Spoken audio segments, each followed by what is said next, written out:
So good evening, everyone. I'm Rebecca Ford, head of the design programme here at the RSA, and welcome to tonight's special event with Kat Drew to celebrate the launch of this year's RSA Student Design Awards.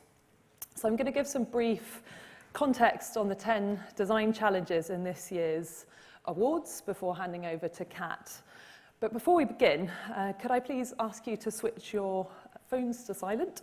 We are filming this evening and live streaming over the RSA website, so hello and welcome to those of you joining us online. And a reminder that the hashtag on Twitter is RSA Design if you'd like to get involved on the conversation there. So at the RSA, we believe that design tools and methods can play a crucial role in tackling pressing social challenges if you go deep into the broad social context in which a challenge exists. Today marks the launch of this year's RSA Student Design Awards, which is a global competition that is focused around a set of project briefs which challenge participants to do exactly that. So to apply design thinking and design skills to respond to some of the big issues of our time and really go deep into their investigation of these issues. So how might we design ways to transform emergency healthcare, address the loneliness crisis, or break down some of the societal barriers that people with hidden disabilities face? These are just some of the 10 design challenges that are posed by this year's RSA briefs, and they are open to students at higher education level and new graduates from any background or course anywhere in the world. And responses can come from absolutely any discipline or combination of disciplines and take any form.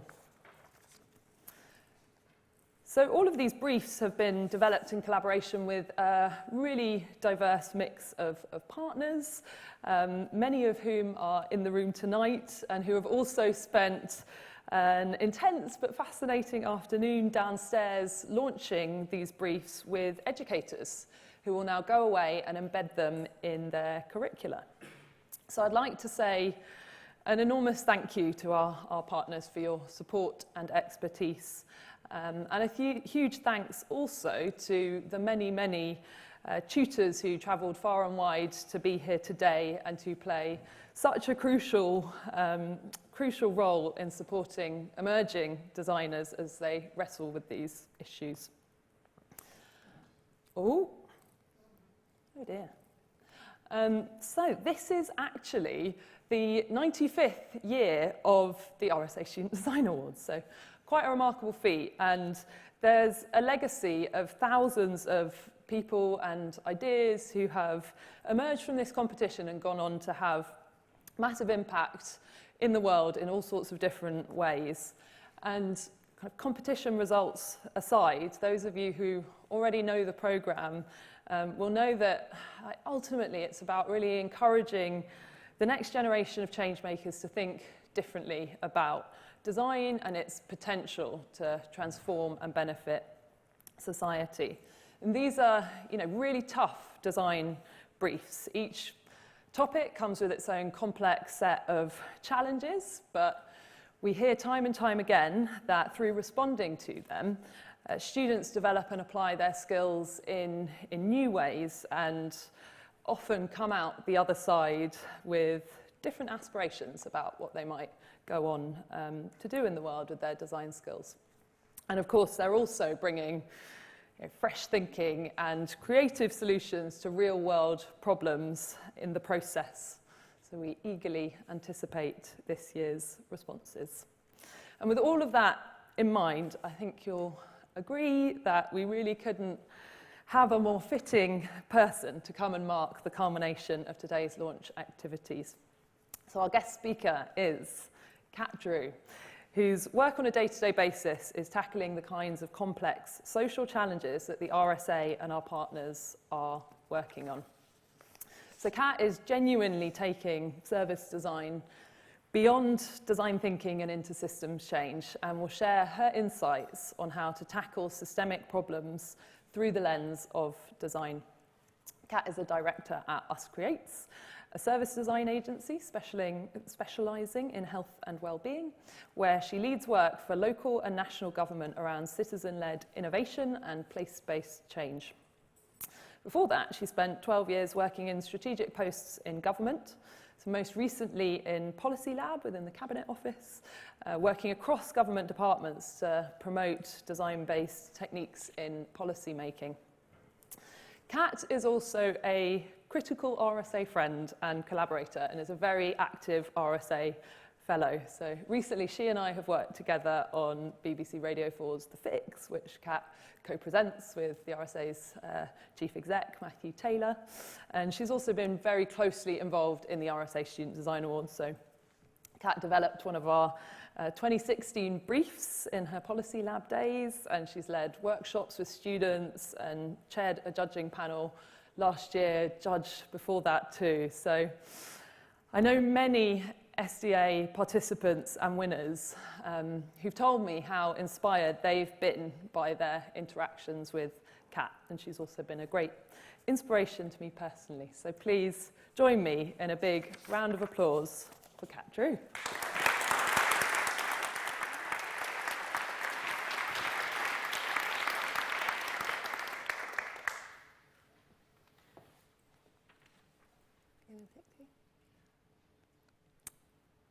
Okay. Design is like a light. Close your eyes for a second and imagine a single lit candle in a very dark room. Picking it up will help you go deeper into the darkness. Lighting it illuminates the space around it and attracts others in, like moths. And seeing it in the distance, that light at the end of the tunnel, makes you want to move towards it. There are many things that we don't know and many futures that we can't even possibly imagine and don't exist yet. And design, giving a visual or physical form to something, allows us to explore into and shape the unknown, what we can't yet see. It can unearth things, it can bring to the surface things that are otherwise quite difficult to talk about. And it can suggest things where nothing else yet exists and create a path forward into the unknown. So I wanted to call this talk Designing the Invisible, but as I was putting it together with Rebecca, I was doing a bit of research online and I realised someone had just written a book called exactly that, about service design. She's called Laura Pennin and she works at Parsons Design School in New York, and I bought it, it's great, and I recommend you should all read it. And in the foreword to it, Clive Dilnott, who's also from Parsons, talks about the design of service experiences, the things that I do, which are very intangible, are actually an assemblage of small interactions, artifacts, encounters. And so he says that the tangible induces the intangible. So today, I'm going to talk a little bit about how design produces experiences, but I'm also going to talk about how tangible design both reveals and suggests the root causes, the wider system dynamics and behaviours, and also about exciting futures. Into the deep. John did not tell his friends of almost 20 years about all of his difficulties because he didn't want to be the mopey guy in the corner. He actively avoided all of their attempts to come and visit him in his house where he lives, pretending he lived in a council flat because he was ashamed to say that he lived in a homeless hostel. Ira, who moved from Brazil to London, didn't want to go home when her brother was diagnosed with cancer and her mother became ill because she was too embarrassed to show that the life she had over here was actually worse than the one she'd had over there. And I've done lots of work on homelessness in these last few years, and these aren't particularly unusual stories. Homelessness is a really complex problem with many, many layered causes. And national government and local government have both realised that we can't just continue building temporary accommodation for homeless families. We have to act earlier and prevent homelessness. So when I was at Policy Lab in government, I led a design project which informed part of the new legislation which gives local councils a greater statutory duty to prevent homelessness, and also informed a £40 million fund to provide to local councils to develop innovative ways to do that. And since I've been at Uscreates, I've been lucky enough to work with 7 councils to come up with those new ways of working. So in Lewisham and Newcastle, we've been thinking about a more empathetic interaction between council staff and those at risk. In Luton, we've been using predictive data models to work out who might be at risk really early and intervene. And in Westminster, where we are now, we've been working with the council to think about how the community organisations can provide that first line of defence. And we've been going out into places around Westminster and taking a design research approach. So we've been going to where people like John and Ira spend their days, in food banks, in employment and retraining centres, in places like this, in market squares. And they've been inviting us into their lives, and we've been understanding their experiences, where they go, what support they have, and it's been a really humbling experience. And from this, we can start to think about how the council can go to those areas as well, where we've been, talk to them in a very human way, and also support community organisations to prevent homelessness. And through all of this, though, we have understood that so many times the things that crop up are things around resilience, aspiration, social connections, and stigma. These are really hard nuts to crack. But one person who has been thinking about stigma, which is the root cause of so much of this, is someone called Chris Hildry, who is the designer in residence at the Design Museum this year. And so when he thought about homelessness, he identified a particular problem that homeless people often found it difficult to get into employment, because people were essentially seeing that they'd got a homeless hostel as their address on their application forms and not wanting to hire them. He dug deeper into this, and it became clear that this was around stigma. And this is a vicious circle, not only of homelessness, but also of poverty, of not being able to access health services. So he worked with Royal Mail to create a proxy address system whereby homeless people can get given a proxy address which they can put on their application forms, so people can't see that they're actually homeless, and it gets them that first step into employment, into health services, into education. And they never actually have to go to these proxy addresses. The Royal Mail will just simply redirect the post round the back to where they're living. So usually design starts with a period of research, a period of discovery, and that helps us get to what the real problem is.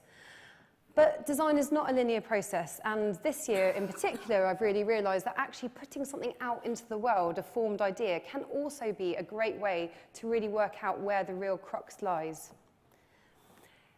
Philadelphia in the USA is part of the Bloomberg Mayor's Challenge, which is a city innovation prize, but this year has given 35 shortlist cities across the states $100,000 to prototype an idea, an innovation which solves a city challenge. And at Uscreates, we've been following these 35 journeys, learning from their experiences and amplifying their stories to the rest of the world. Now, in Philadelphia, the problem is that the criminal justice system sees thousands of young people get arrested every day, not every day, sorry, thousands of people get arrested and held in cells which are designed for adults. And that results in a trauma that the police just are not equipped to deal with. So their idea focused around a child-friendly and trauma-informed hub, a facility. But it was really and what they thought they would do is have this hub so people could go there rather than going to the normal police precinct to get booked in. But as they role-played this, so they created what the physical format of the hub might look like. They invited young people, parents, families and the police to role-play how their interactions might be. They realised that actually parents were really concerned about preventing crime in the first place.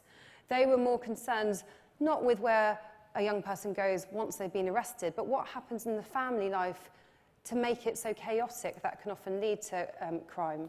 So the idea pivoted towards an early package of help for the whole family, so behaviour help for younger siblings or employment and financial help for parents. And so my message is that anyone who's tackling these complex briefs, and the SDAs are definitely part of that, needs to think beyond the issue that you're immediately presented with. And if you can find the root cause, then you can tackle many of the symptoms in one go. So my question for you is, how can you go deep down into the belly of a problem and crack it right from the inside? How can you be like Captain Stephen Heller from Independence Day? Now, sometimes these root causes are structural, like there's not enough good education or there's not enough housing.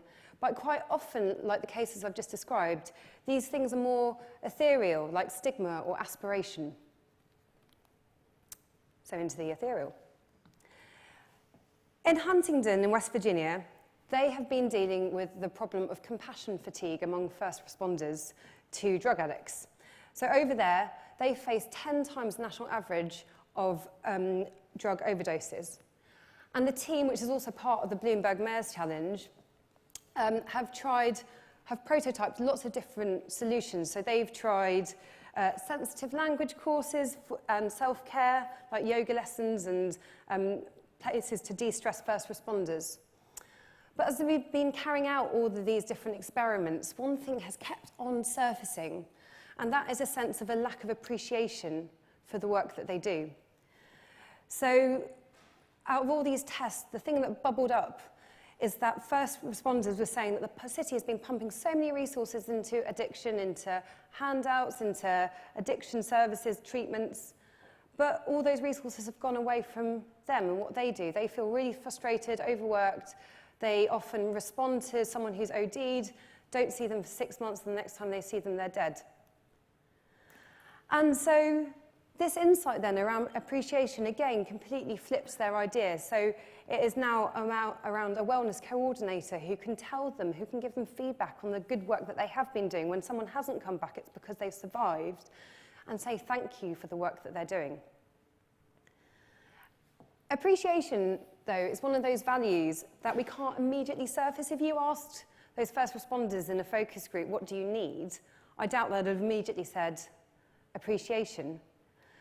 So rather than ask direct questions, design of physical things can often prompt people to talk around it and provide a safe space so people can give their opinion and feel valued. So some of you know, as Rebecca mentioned, that I do a radio show with someone called Matthew, someone called Rebecca, and my colleague at Uscreates, Lil. And it was the same here, actually, with the latest episode that we recorded, which is around junior doctor morale. So according to the government and the media, junior doctors are frustrated because their pay's not going up, their contracts have changed, and they've just got too much to do. And as you'll know from the fix, we bring together teams of people from different professional backgrounds. So we had entrepreneurs, we had ex-cabin crew, ethnographers and journalists. And we took them through a design process to come up with ideas. And one of the teams really focused on this notion of appreciation, of lack of appreciation. And so their idea was all these story booths that would pop up around a hospital to tell stories of gratitude and joy.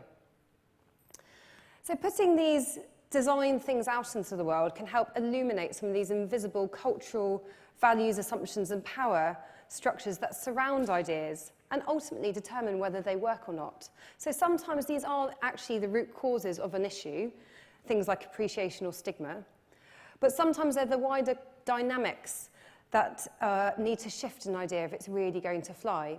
So people like Christian Basson and Jenny Winhall might say that this is the invisible system that holds so many of our problems in place. And we need to use design to expose that system and then like sprinkling dust over a spider's web and then start unraveling it and reshaping it.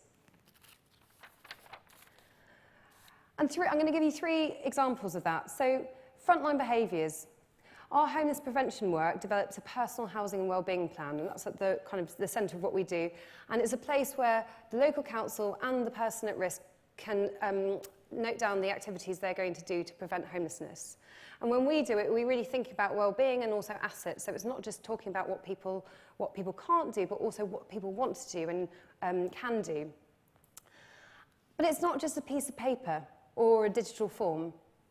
This shows a complete shift in the role of a frontline member of staff. They're no longer a gatekeeper of services, just saying yay or nay, you can get housing provision or not. Their role has completely moved to someone who's an empathetic coach, mentor, friend. Power. In Rapids, in Michigan, which is another Mayor's Challenge team, they prototyped how putting out planning data and opening it up and creating transparency can allow residents to see what is going on with how their city is changing. But by doing that, it prompted residents to say, we want to say in how our city is changing. So this small thing has completely shifted the nature of the relationship between the citizen and its residents. And now they have these citizens' councils that are having a say in local matters. And in the future, this might not just be around infrastructure, but could be other city topics as well.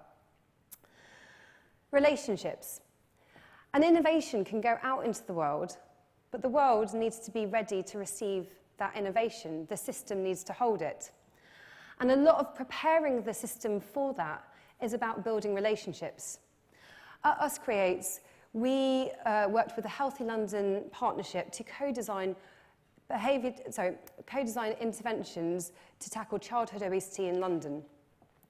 And one of those was an affordable and healthy eating recipe kit. But almost as important as all the design that went into the brands, the recipes, the way to get it out to people, was also the relationships that we created to bring it to life. So we brought together a local entrepreneur, Justine, and a local chef, Steve, and they created Make Kit. And then we linked them up with local, with city businesses down the road who could give some pro bono business advice and support. And then we linked them up with the local council who said, yes, you can come in and use our service centre and sell your kits to local council staff slightly higher so that you can give them free to more people from disadvantaged backgrounds through social prescribing. So through this one thing, we created a whole series of relationships that have in fact shifted the system. But the big question is, how do you design these intangible things? How can you design confidence, resilience, aspiration? How can you design power, values, and relationships? Going back to Clive Dilnot, if we see all these kind of slightly amorphous things too as experiences, well, they're made up of an assemblage of small interactions, artifacts, and encounters. And quite often these can be small, so they don't have to be a whole overhaul of a service. It can be a text message from your housing officer saying, go on, go and get that job interview. It can be spotting that a young person really loves film and finding a spot for them in the local drama club. It can be inviting a resident to the table, not sitting at the back, but to the table and having a say. So these things are intrinsically human, they're relational, they're emotional, and they're more than simply filling out, making a really smooth digital process with filled out forms and pre-populated forms. It's more than designing a behaviour change intervention that gets people from opt-in to opt-out because it's convenient. A lot of this is about really deeply understanding people's motivations, what they value, what makes them tick. And relationships, too, also have to be designed. At a recent event I chaired, bringing together charities and foundations who are using design, Cassie Robinson, who is a co-founder of The Point People, said that we have to be really intentional about how we design our relationships. And as well as intentional, we also could see it as a craft. So another colleague, Jessalyn Bailey, said that building relationships is often like tinkering and stitching and weaving things together. Whichever way, whether it's intentional or opportunistic, relationship building also starts with a deep understanding of others and we need to see it as an activity and devote lots of time to it. So my question for anyone approaching briefs like the SDAs is, how can you look around the idea to the values, the cultures, behaviours that that are important to shift as well? And how can you start to change it in a very human way? How can you be like, Amelie? But even this is not always enough. Even by looking around an idea, you're still seeing the status quo. And sometimes we have to imagine something completely new. So, into the future. Imagine yourself walking down the local high street on a Saturday afternoon. It's boiling hot. It's one of those hot summers that we've had now for about 10 years. And you know it's not going to end soon. So you've just had a browse in the supermarket to update your shopping preferences. You've not had to touch a button or touch anything. Just look. But you know, when you get home, your food delivery will be there, and it will include the new blueberry flavour yoghurt with blood coolant microbeads to cool you down during the summer. You're now in Davina and daughters and granddaughters getting your serum fixed. But you're getting frustrated that the customer service assistant, who's also trying to train someone in Bangkok in AI accountability, as well as trying to have a half conversation with her family in the back room. And since we've left the EU, everyone's working 18 hours a day now on half time, which is a complete integration of work and social time and no fixed hours. So in 2015, when I was in government, we were trying to research the future of ageing. And this is tricky because it's difficult to imagine what your life is going to be like in 10 to 15 years' time. But try to imagine your life in 10 to 15 years' time, not in 2030, but in 2060. So speculative design is a way of bringing to life alternative futures so that we can discuss them. And it's often deliberately provocative to create debate. As Dunn and Raby said, who are two of the most important founders of the practice, pinning the future down is something we are absolutely not interested in. In our view, it's a pointless activity. What we are interested in, though, is the idea of possible futures and using them as tools to better understand the present and to discuss the kind of future that people want and ones that people don't want. Speculative design can be used as a research tool, and in Policy Lab, we worked with the Government Office for Science to commission strange telemetry to create a series of photos, such as this, to bring to life some uncertain elements of the futures so people could give their view on it. Now, these are not futures which are glossy, metallic, lots of glass like the new Microsoft adverts.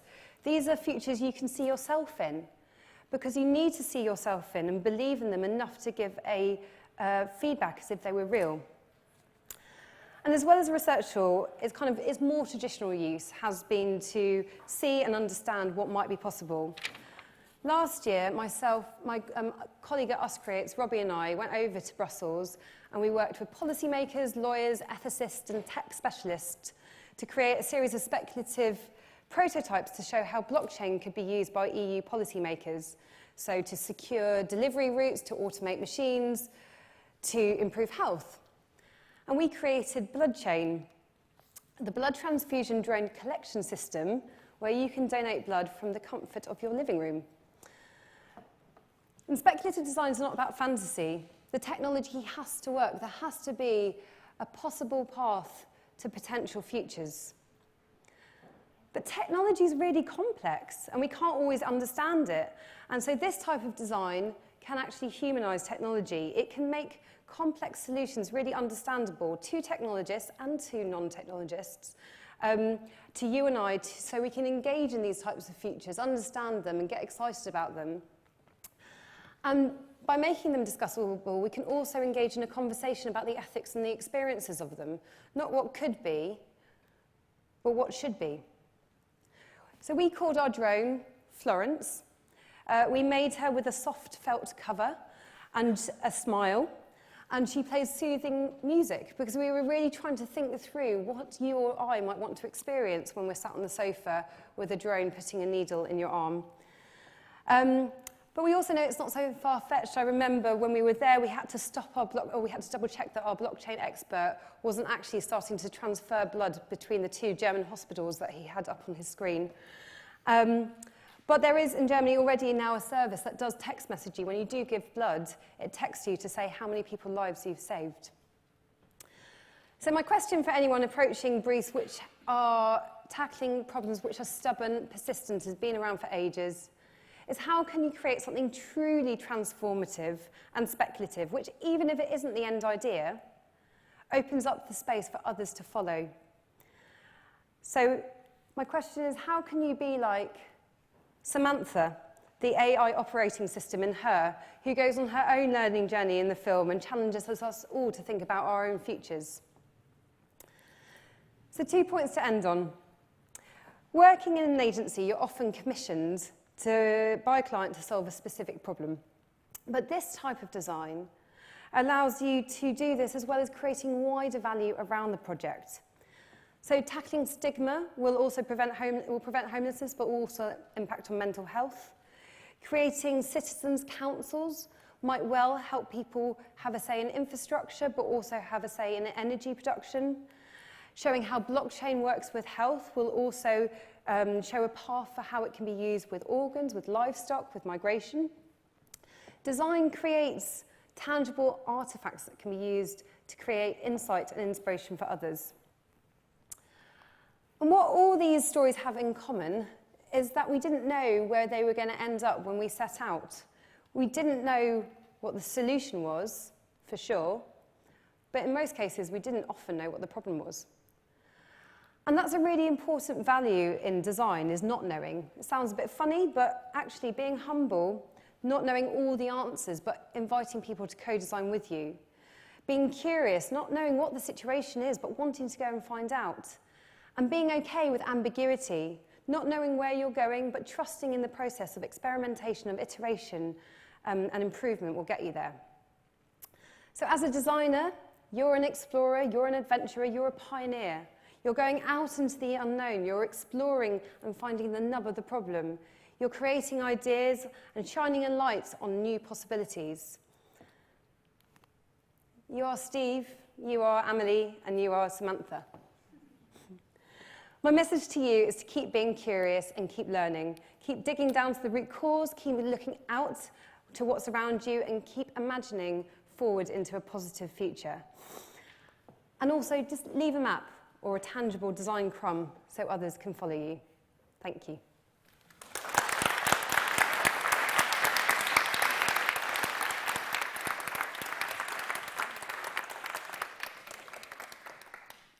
Thank you, Kat. What a fantastic range of insights and stories and really stimulating questions as well there for people getting involved in the Student Design Awards, but also to anyone who wants to go deeper into what design can do.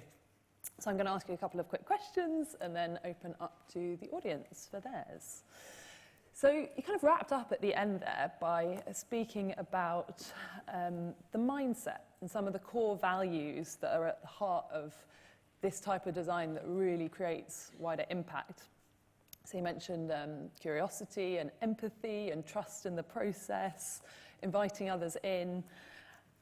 You know, when I think about you and your work, and actually a lot of the other design-led teams that I really admire, this absolutely rings true. But how have you gone about cultivating that kind of creative integrity, and how do you cultivate it in others? So I think, yeah, curiosity and collaboration are definitely kind of two really important mindsets. And I guess it wasn't intended. So I think there's been a few moments in my life which are kind of formative in some of these things. So some of them, when I first started working in government, I immediately left government actually, because I didn't really like it, and went to IPPR, which is a think tank just over the road, or was. And there I got to do a really amazing project called Brits Abroad. And so this was about trying to understand how many Brits were living abroad compared to foreign-born people living in the UK. This is 10 years ago now. And then also understanding why. So we were using lots of really, really early data science to triangulate all these different bits of data, which told us what was happening at scale, but it didn't tell us why. So we had to go out and kind of take an ethnographic approach to ask people questions about why they had actually moved abroad. So that kind of curiosity of using the data, but then also delving deeper with kind of more qualitative research methods was something. And I suppose another thing was when I did my MA in visual design and graphic design at LCC, one of the biggest things that I realised there was the power of visual design to help you collaborate. So quite often in government, this is a place of lengthy documents, lots and lots of writing, and that's really inaccessible for lots of people. And actually, when you're reading it, it's an individual activity. You're doing it alone quite often. But by making something visual and big and using icons or photos, different ways of telling stories about problems, you can invite other people into a conversation and co-design with you. Another thing was at Policy Lab, Andrea Siobmok, my boss over there, remember she told me this really inspirational thing. We were setting up Policy Lab, and I think she was under pressure to say, what's it got to be like? And she said, well, it's only the shape of who we are. And we were 3 people at the time, 3.5. And she really allowed us to push that in the shape of our elbows and the shape of our energy. So she was really allowing me to go out and explore and do new things, try new practices. And then that became what Policy Lab was about. So quickly, just kind of that's a bit about me, about how I've created it in teams. Actually, I won't talk about me. I talk about my colleague Robbie, who we've been doing this long project for Bloomberg over the last 6 months, and he has taken with the team, he's kind of practiced what he preached. So we've been creating speculations about how the project's going to be talked about in Wired magazine in 2 years' time. We've been telling stories, writing postcards to each other about what the cities have learnt from each other. And we've been going out to museums to find out what exhibitions look like. So the design museums, the future is now. So kind of live the kind of the values that you want to see, I guess. Great advice. So it sounds like a lot of the projects and the case studies that you just shared did achieve real social change. And actually, social impact is one of the judging criteria for the RSA Student Design Awards. And I know it's something that a lot of organisations are increasingly trying to measure and to evidence. But how can we evaluate social impact in ways that do justice to these intangible and human relational things you've spoken about, like appreciation and neighbourliness and confidence? Yeah, so it's a really good question. And these things are kind of amorphous things and difficult to pin down, but they do have a kind of impact in the world. So as I said in my talk, they're made up of lots of interactions and experiences. So I guess we can measure those. And quite often, like the other way round, if you are building a service which has got trust or some of these bigger things in them, you can think about how trust is kind of carried through in every single interaction. So, for example, barriers, if you're thinking that trust is important, then that will determine when you're in a train station, if you have a barrier, physical barrier like we do in the underground here or in Berlin where there's nothing. That says a lot about trust. Or if you're thinking about, right, I want to promote agency, which again is this big amorphous thing, well then that might determine the questions that you ask on an application form for a homeless thing. It might be just talking about your risks, whereas agency might also get someone to talk about their goals and their assets as well. So you can kind of build these amorphous things into kind of interactions. And then the other way around to flip that is around kind of measuring impact of these things. And I guess it's positioning them within a bigger theory of change. So in complex systems, there's no particular way you can know exactly which bit is attributable or not. There's so many other things going around. But you can think about how one thing contributes to an overall goal and then plot that through. So you can work out through what appreciation or neighbourliness, which we can see as big things for our research, how they will manifest themselves. So both in overall outcomes, but also in proxy measures that we can kind of sense in nearer time. So confidence might result in someone going back to work, but you can sense it by people taking the first step to apply for a job or ask about a job or volunteer.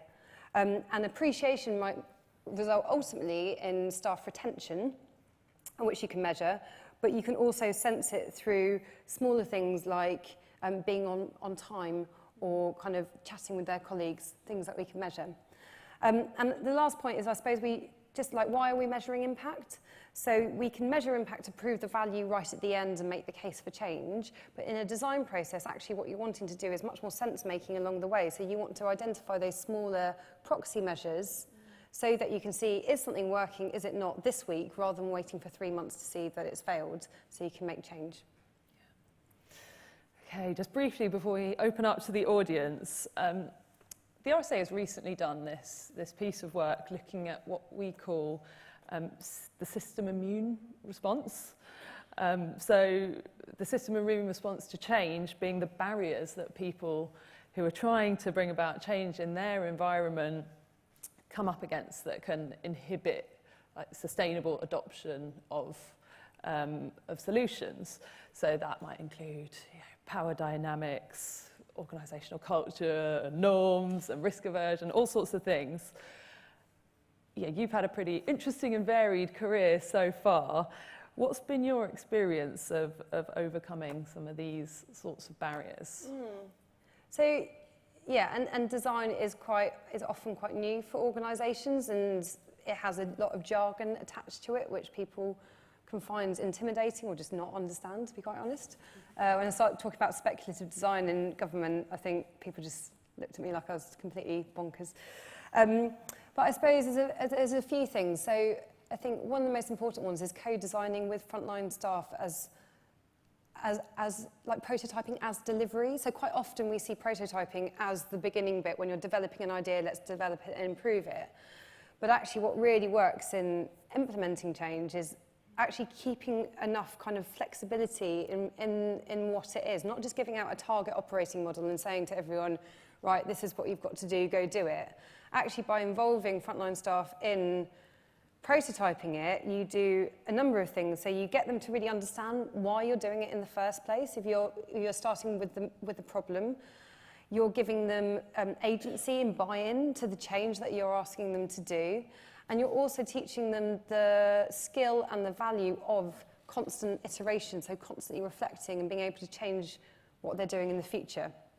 So that's one really big thing. And like in Newcastle, I prototyped personal housing and wellbeing plans twice. First time was to inform the piece of legislation, and then I went back and did it again with the same team to actually work out what it was going to be like for them in Newcastle. There's another thing about telling stories, and I think using storytelling and images to tell stories. So again, with homelessness, the one image that I've seen move around government quite a lot is someone called Ella, who's got a fridge which is about this big, and it tells a story of not being able to plan for more than a week or even a day when you can't even have a fridge that is big enough to have milk for a day. Involving senior people in design workshops. So I remember Paul Maltby, who's like one of the most inspiring civil servants I know. When we worked, he was always trying to get number 10 advisors into our workshops so they could actually experience what an evidence safari was. So yeah. Right, I know we're short on time, so I will get to audience questions now. So if you have a question, please raise your hand and wait for the microphone and keep it brief. We'll only have time for a couple of very quick ones. But do raise your hand if you have a question. There's one at the back and another one at the back on this side. We'll take them both actually and then can answer. Thank you very much for that talk. I'm wondering if you think things like neurodiversity, for example, like autism or dementia, or not the kind of typical type of person with cognitive abilities, could benefit from this or could even contribute to this? We'll take the other question as well before passing back to Kat. You talked around your experience in projects around preventing homelessness. I wondered if you have worked on anything that is a response to homelessness, micro-entrepreneur models and such, just any insight you have and stuff you've done on that.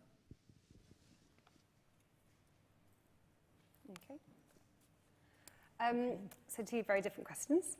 So the first question around kind of working with I couldn't quite work out if you were talking about working on those issues or working with people with those different cognitive abilities. And I think I haven't personally myself, but I know that I've worked, when you work in a multidisciplinary team with artists, designers, a bit like the Fix, kind of economists, scientists, you have got a kind of a range of cognitive capabilities there, and they bring different things to it. So kind of absolutely, and I'd love to have the opportunity to do that.